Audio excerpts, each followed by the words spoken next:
Toilet Kids. If you thought bathroom humor peaked with prank toys, the TurboGrafx 16 had other plans. Toilet Kids, released in 1992, is a vertical shooter where the premise is exactly what it sounds like. Kids get flushed down a toilet and end up battling an army of feces monsters, urinals, and other bathroom-themed enemies. It plays like a parody of classic shooters such as 1942, but with every element swapped for something out of a nightmare designed by a 10-year-old. Power-ups are collected from flying rolls of toilet paper, enemies explode into brown sludge, and the boss fights include gigantic living toilets. It's not just the theme that makes Toilet Kids stand out. For its time, the game actually had surprisingly smooth scrolling and colorful sprites, though the imagery kept it firmly within the weird territory.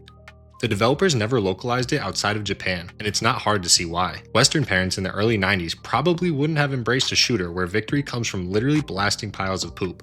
Yet, among collectors, Toilet Kids has become infamous. It's remembered not for tight gameplay or innovation, but because it dared to dive headfirst into toilet humor and build an entire world out of it. Tongue of the Fat Man. When it comes to fighting games, most players think of Street Fighter or Mortal Kombat. But back in 1989, DOS and later Sega Genesis players were introduced to something far stranger, Tongue of the Fat Man. Even the name sounds like a fever dream, and the gameplay more than delivers on that weirdness.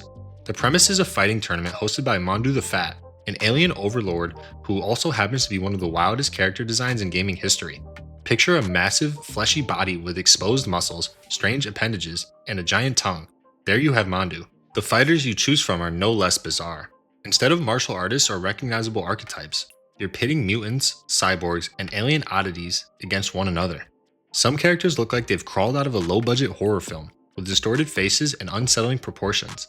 To make things even more weird, matches are sponsored, so you bet money before each fight, a system that made it feel less like a game of skill and more like some surreal underground gambling event. People never truly embraced it, but it has earned some sort of status purely because it's so off-putting. If you wanted a fighting game that looked more like a bad dream than an arcade showdown, Tongue of the Fat Man was it. Wacky Races. Turning a beloved Hanna-Barbera cartoon into a video game sounds simple. By the early 90s, mascot racers and licensed games were everywhere. But Wacky Races for the NES wasn't a straightforward racing game at all. Instead of competing in chaotic kart races, the game was a side-scrolling platformer with some boss battles sprinkled in. Even stranger, players didn't control the cast of racers most people expected. Instead, you played as Dick Dastardly's dog, Muttley, hopping through levels that only loosely resembled the cartoon. The main goal was to defeat rival racers, but instead of driving, you were jumping across platforms, fighting odd enemies, and collecting bones to power up Muttley's abilities. The cars in actual racing were mostly missing. Graphically, it leaned on bright colors and cartoonish characters, but the overall design felt disconnected from the show it was based on. Fans who grew up with the animated series were baffled, and critics gave it mixed reviews. It wasn't a disaster, but it was definitely an odd use of the license, one that left players wondering why a racing cartoon didn't actually get a racing game. Superman 64. If there's one game that defines weird for all the wrong reasons, it's Superman 64.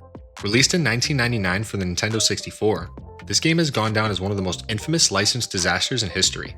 The idea was to let players experience the thrill of being Superman in an open 3D world, but instead, they were thrown into endless, bizarre scenarios that barely made sense.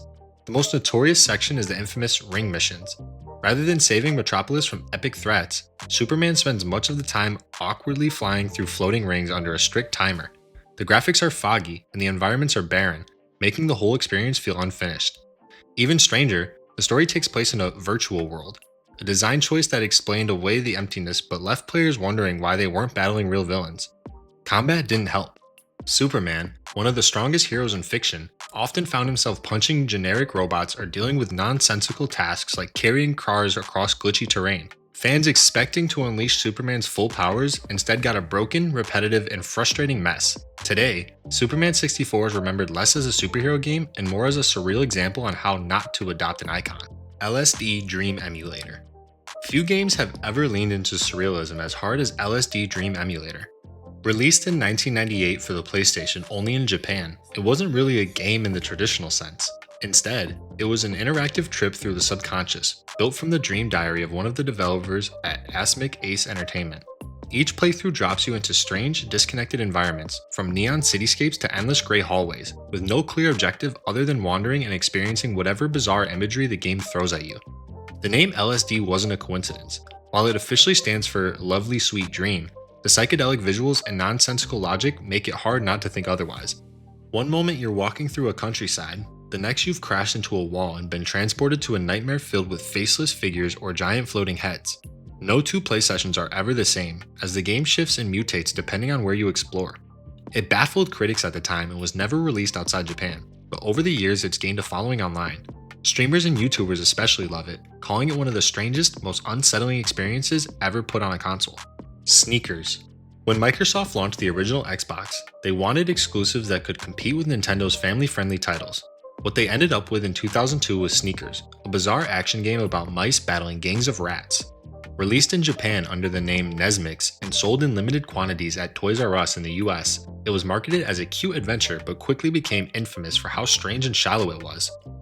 In the game, you control a squad of mice sneaking through alleyways and fields, taking on swarms of rats in clunky group battles. The problem was, the gameplay boiled down to little more than button mashing. Combat lacked depth, exploration was bare bones, and the story felt like it was ripped from a rejected Saturday morning cartoon.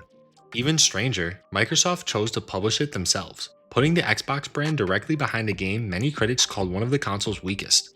Reviewers were confused about who Sneakers was even for. It wasn't polished enough to appeal to younger kids, and older players dismissed it as simplistic and boring. Today, it's mostly remembered as a failed attempt to broaden the Xbox's audience with something cute, but instead it stands as one of the weirdest, most out-of-place exclusives in Microsoft's history. What's the weirdest game you've ever played? Let me know in the comments below. Chibi Robo. By the mid-2000s, Nintendo was experimenting with offbeat ideas on the GameCube, but Chibi Robo might be the strangest of them all. Released in Japan in 2005 and in the US the following year, it starred a tiny house-cleaning robot barely 4 inches tall. Instead of saving the world or battling monsters, your main job was tidying up a messy family's home. You'd vacuum crumbs, pick up trash, scrub stains, and plug yourself into outlets to recharge before your battery died. But what really pushed Chibi Robo into weird territory was the story wrapped around the cleaning. As you explored the house, you discovered a surprisingly heavy narrative. A dysfunctional family dealing with marital tension, financial problems, and a father obsessed with toys.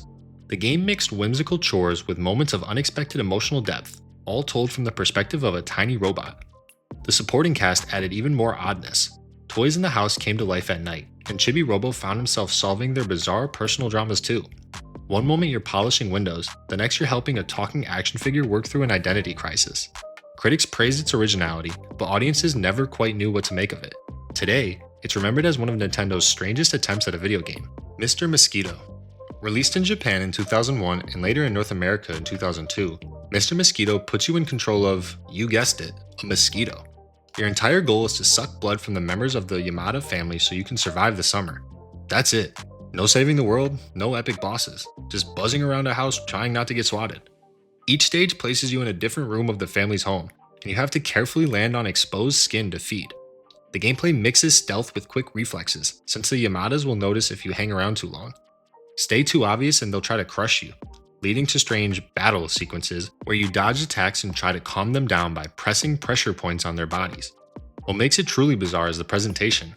The family interactions are awkward, often unintentionally hilarious, and the idea of turning mundane domestic life into a life-or-death mosquito simulator baffled players worldwide.